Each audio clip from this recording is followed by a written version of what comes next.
Thank you so much for being here. This webinar is part of CARLA's Social Justice in Language Education Initiative.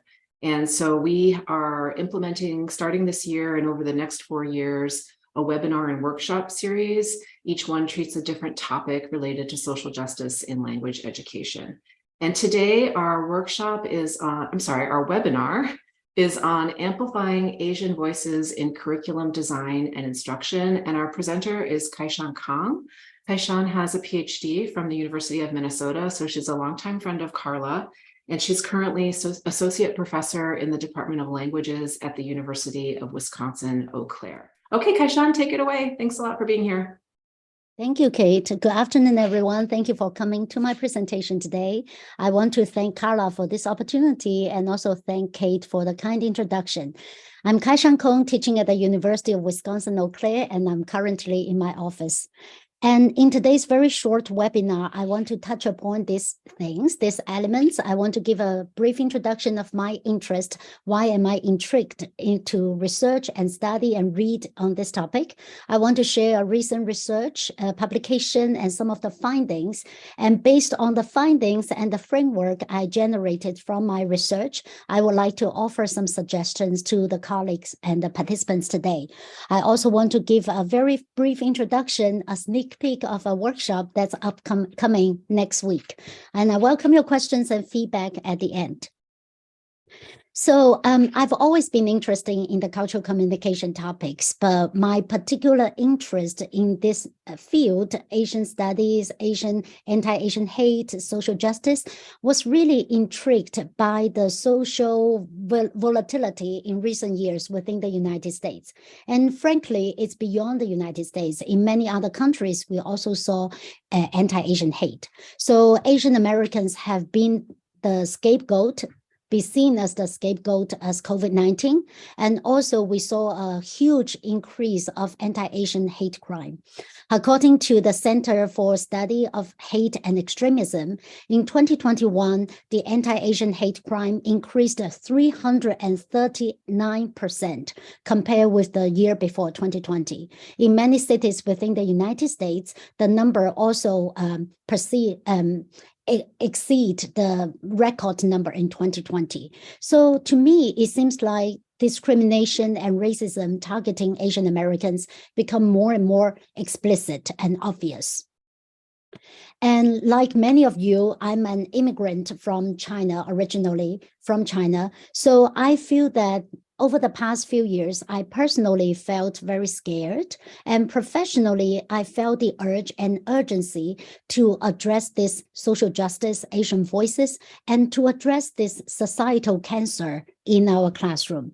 So this research and research and my own learning is not only because of my scholarly interest, but also it's a personal project for me. I felt the need to work with my colleagues out there to look for ways to amplify Asian voices in our teaching.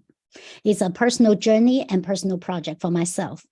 But I want to make it very clear that my webinar is built on a font of knowledge contributed by numerous scholars and educators out there. And also my webinar today serves as a force to propel this discussion. I'm not an expert. I'm just like many of you who are still looking for ways to improve our teaching, to integrate social justice and Asian voices in our teaching. To use a Chinese phrase, 抛砖引玉 literally means throwing away a brick in order to get a gem. So metaphorically, I would say my webinar today is by sharing what I know, throwing out the brick, and encourage you to share your valuable insights to push this movement forward. So again, I'm not an expert, but I'm happy to share with you what I know. My first publication on this topic was a recent paper published in the Modern Language Journal last November. And in this paper, I investigated 10 Chinese world language teachers and identified ways they integrated social justice in their teaching, and to understand how they perceive social justice in general and how they perceive integrating social justice in their classroom. So I was very curious to find out how they view this social justice concept and what they do to make this concept teachable in their classroom. And my research findings show that these 10 Chinese world language teachers, their perception, their understanding, and their practices are informed by these three domains. These three domains are culture, community, and curriculum. Within this domain, when they are activating their agentic power to integrate social justice, they constantly go back to reflection on their comfort level, on their confidence on the topic, and confidence in navigating the structure, and also their competence in fostering intercultural communication. And these three domains intricately work together to support, in the meanwhile, to hinder teachers' perception forming and also their practices. So building on my recent publication, I was thinking, okay, I would love to amplify my research. I would love to know more about just more than Chinese language teachers. I want to know how Asian language teachers or how other teachers view Asian culture, Asian voices. So CARLA, this opportunity from CARLA was a great opportunity for me to learn more by myself and in the future, put this in manuscript. So when I was looking for Asian voices in world language education, my first question was, what are Asian voices, right? So there was a question I had for myself. It sounds so broad. What are Asian voices? To build my own baseline understanding, I designed an anonymous short survey that circulated among my professional network. And I received 23 responses from language teachers in Chinese, Japanese, and Vietnamese. I do not know who these teachers are, but I simply want to say thank you so much for contributing to my survey. And this survey was not a research project. Like I mentioned earlier, I wanted to know, build a baseline understanding. What do teachers think Asian voices are? And these are the responses to the question, what are Asian voices? And these 23 respondents gave me this response, their response to their interpretation of Asian voices. As you can see here, there is no one definite answer or definition to what Asian voice means. However, this scattered all over the chart. These answers, sorry, my light just went off. I think it's okay. So this scattered answers actually represent the holistic voices. It represents us holistically and in a diverse way. Asian voices can range from the language we speak to the cultural values we uphold, also to the legitimacy of being a US citizen or US resident living here. So I think this really represents Asian voices flowing throughout our life, our everyday experiences. Then I was more interested to do some research and find out whether Asian voices are heard in other spheres in the society. According to this source, Reflective Democracy Campaign, it shows that among our political participants in the political arena, AAPI, Asian Americans, and Pacific Islanders are the most underrepresented group in politics. So in this national landscape, in this national platform, AAPI have the lowest underrepresentation among the groups. How about other people? How do they view? According to this survey by the Asian American Foundation, this survey just came out 2022, fairly recent. This survey looked at people, 5,000 people, got 5,000 US residents aged 18. And this survey showed that 71% of the Asian Americans say they do not feel respected and are discriminated against in the US. So we see that Asian Americans predominantly still feel racism and discrimination persisting. 33% of the respondents agreed or completely agreed with the statement that most Asian American groups are more loyal to their original country than the US. These statistics account for the fact that many Asian Americans continue to be seen as perpetual foreigners. When these respondents were asked to identify a prominent Asian American, over 50% of the people couldn't name one. And then the next category will be Jackie Chan, only 7%. So these national statistics echo with teachers' views and some research findings that Asian voices are still very weak within the United States in many aspects. Firstly, in the current society, the United States, the current political discourse continues to inflame the fear of immigrants. And to some degree, the current discourse, political discourse, continues the nation's historical exclusion of Asian immigrants.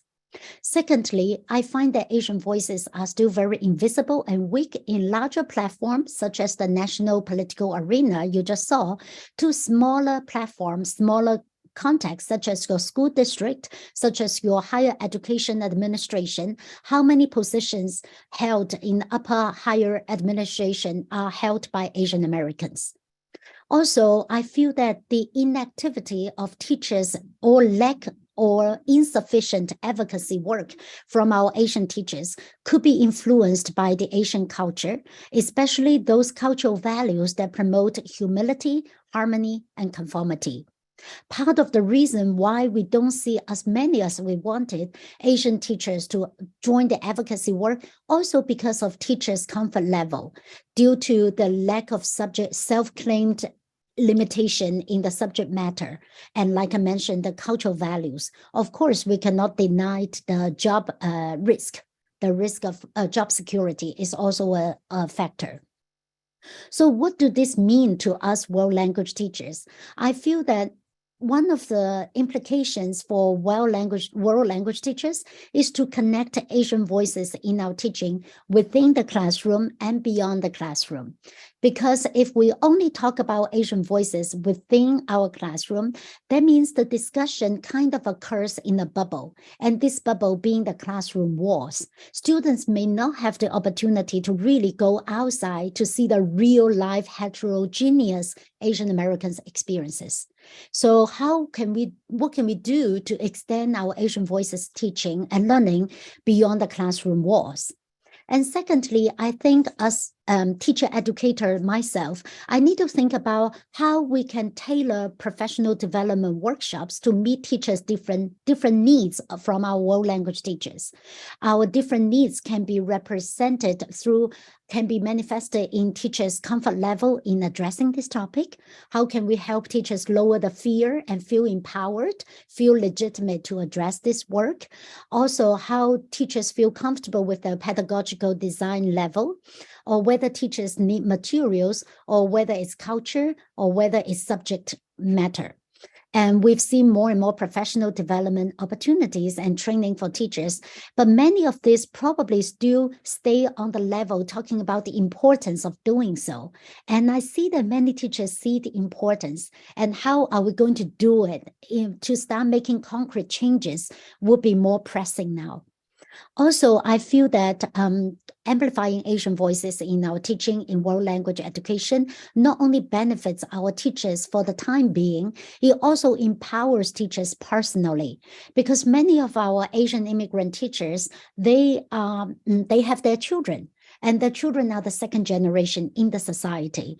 If we can amplify Asian voices, it's not only going to benefit the social good for the time being, it's going to benefit the future generations. Collectively, I see it very important to amplify Asian voices in our classroom. So this understanding and this knowledge I gather from reading, from talking with people, bring me back to the framework I generated from my recent publication. Again, I feel that in the Asian studies, Asian voices, this bigger picture, teachers' perceptions and practices also are confined by culture, curriculum, and community.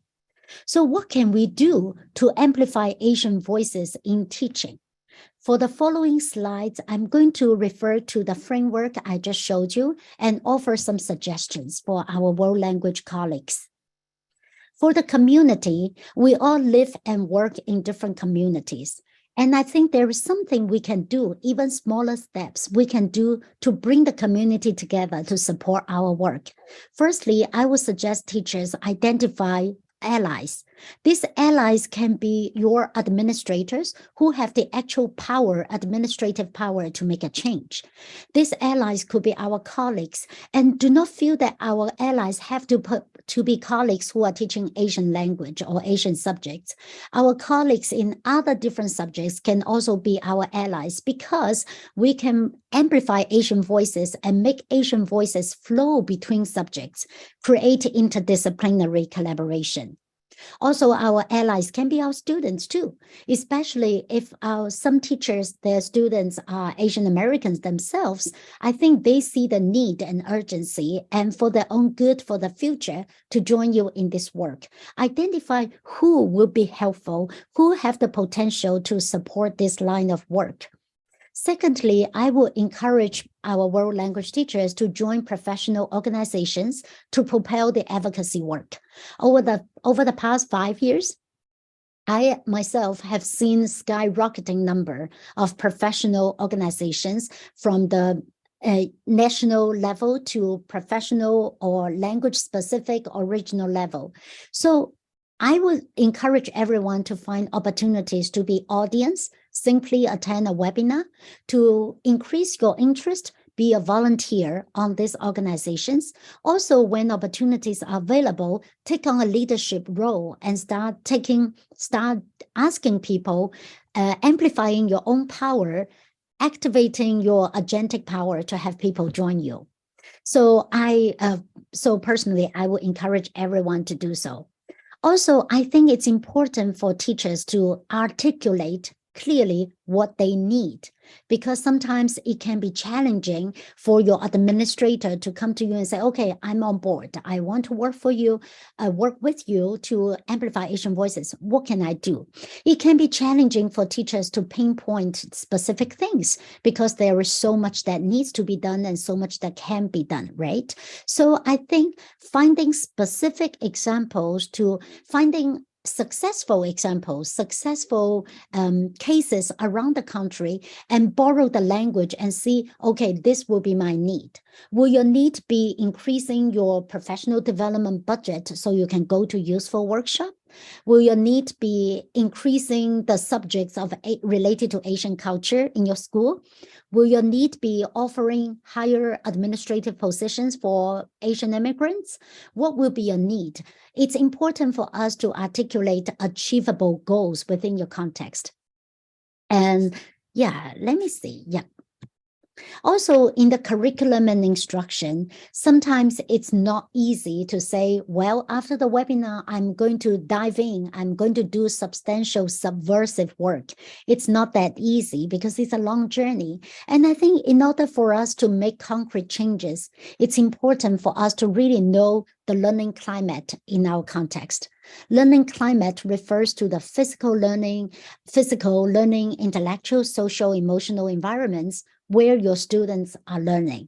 So only by knowing that, you know the school culture, you know the classroom dynamic, you know the students' demographic, it will really help you identify achievable goals. Rather than just saying, I'm going to make a huge change within one semester, which can be unrealistic. Secondly, I encourage our colleagues to navigate, and sometimes you even need to negotiate your curricular freedom. Curricular freedom refers to how much autonomy you have to teach in your teaching. Are you having total autonomy to bring in whatever materials you want, whatever methodology you want to engage students in learning? Or do you have very little leeway in flexibility because you are prescribed a lesson plan or you work with a team of people to meet some national standards? Because these two groups of teachers, they are facing different challenges in making a change. So it's important for you to know how much I can do without jeopardizing my job or without causing too much pushback, because I can do it gently, step by step. Thirdly, I also want teachers to know, don't feel overwhelmed that you have to start from scratch. You are doing this single-handedly. When you feel that you have to make such a change, national, generational change, or historical change single-handedly, we easily feel turned off. So I encourage teachers to see what you have and expand on what you have. So for instance, I have some specific suggestions. When we teach culture, I believe many teachers use the ACFO culture 3P. I use the 3P. I find the ACFO culture 3P products, practices, and perspectives. I find them helpful to help me break down this abstract culture concept into bite size, into achievable goals, so students understand what culture, small c, everyday culture would be. But for myself, every time I teach a cultural artifact or cultural festival, I will think about, does my teaching represent all people within my culture? Do everyone have equal access to the wealth, or does everyone have equal access to the celebration, to the same level of life's living standard? If that's not true, if my teaching doesn't represent everyone, then I will add one more discussion or add one more slide to let students know not everyone has equal access or is entitled to equal rights to enjoy this celebration, whatever. Secondly, I will also add another pitfall, because what we want to do is to defy stereotypes, to show students diverse perspectives. The least we can do, the opposite we want to do, is to reinforce stereotypes. So when I teach, I will also ask myself, is my teaching unintentionally reinforcing stereotypes? If we can be proactive to look for potential pitfalls, potential stereotypes, I will add another slide to counter-argue that stereotypes. Also, I encourage teachers not to just feel like, I don't know where to find information. You don't need to travel far. There are many templates and examples now, more and more available. Like right here in CARLA, if you go to the CARLA website, you see this part of the social justice, this campaign or this program is to offer our teachers concrete templates and examples. When you feel, as a teacher, I feel that when I have an example to show me what's doable, what are the steps, I find it much more tangible to create my own template. And although currently, I believe the lesson plan is in French. I listened to the webinar on explaining the French template lesson plan. It already gave me ideas to apply the ideas in the Chinese language. So I encourage you to keep going back to this website and look for resources. I also encourage teachers to use counter-narratives. Counter-narratives, as the name suggests, we're looking for narratives intentionally that counter-argue, that are negative, they are different from the other narratives. Because we have all these stereotypes, we want students to have counter-narratives. But as one teacher, it will be challenging for you to gather and collect many counter-narratives. Why don't we encourage our students to explore counter-narratives through social media, if they are very tech-savvy, or encourage students to look for counter-narratives within their community? That would be really a good way to extend learning beyond the classroom to community, so students can identify heterogeneous, diverse Asian American experiences. And if you remember the slide I showed earlier, over 50% of the respondents in that survey couldn't name a prominent Asian American. This will be a great chance for you to make a small change within your context. Have students go out to look for prominent Asian Americans. For me, I want students to not only look for prominent Asian Americans, I encourage my students to go out to look for extraordinary Asian Americans who are doing extraordinary work. Ordinary Americans doing extraordinary work. And I think that will be a great chance for them to build a humanity within the community. Also, I find it important to use stories. Story. The power of story should not be underestimated. And I think one of the challenges for many world language teachers is to find materials. You say, I know I also want to bring in Asian American stories, but I don't have many Asian American friends other than my family. Where can I find them? There is a ton of examples, more and more coming up. You can go to National Geographic website. I showed you a screenshot on the first slide. They have the Asian American story A to Z. Also, PBS produced this 5-series documentary that were really compelling. I myself watched this documentary and I was really touched and was inspired. In 2023, this year, UCLA is going to publish their AAPI multimedia textbook, and the textbook intends to bring in stories, Asian American stories from historical time to contemporary stories, and accompanied with activity design and also framework suggestions. I attended their webinar the other day, and I found it really helpful. I'm looking forward to the time when this textbook is offered, available online. I also encourage you guys to bring in your students' stories, build story circles. And story circles is a UNESCO's human rights-based intercultural competence development methodology. And it's been existing for 10 years, I think. I came across the story circles about 5 or 6 years ago.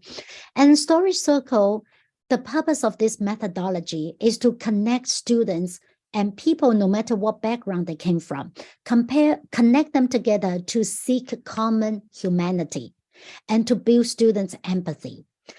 Just literally, you sit in a circle to tell stories, but there are also some guidance and questions to help teachers facilitate such story circles. If you go to UNESCO's website, you're going to see there is a free downloadable manual created by Darla Dierdorf to help you facilitate story circles. I also find it helpful to have students write their autobiographies.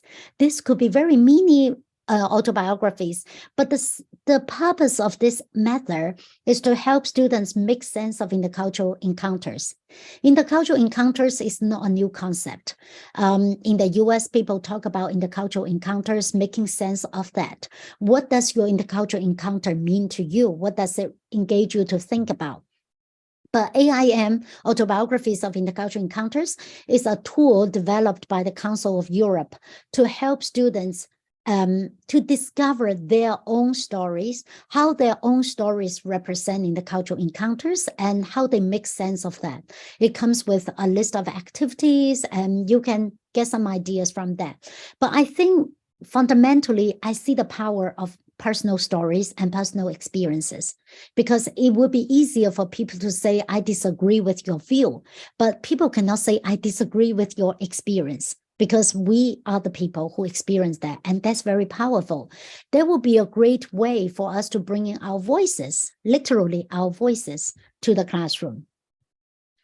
As you can see in my framework, there is another domain, if not more important, equally important domain, culture. And I feel that world language teachers, in every opportunity we have, we should defy stereotypes of Asian Americans. And one of the biggest stereotypes of Asian Americans would be the model minority stereotype. And model minority, according to Kyung and authors, model minority, this stereotype refers to the idea that Asian Americans are relatively problem-free, hardworking, and perseverant, and it constitutes a powerful typecast for Asian Americans today. I underline the word problem-free because I have problem with this word.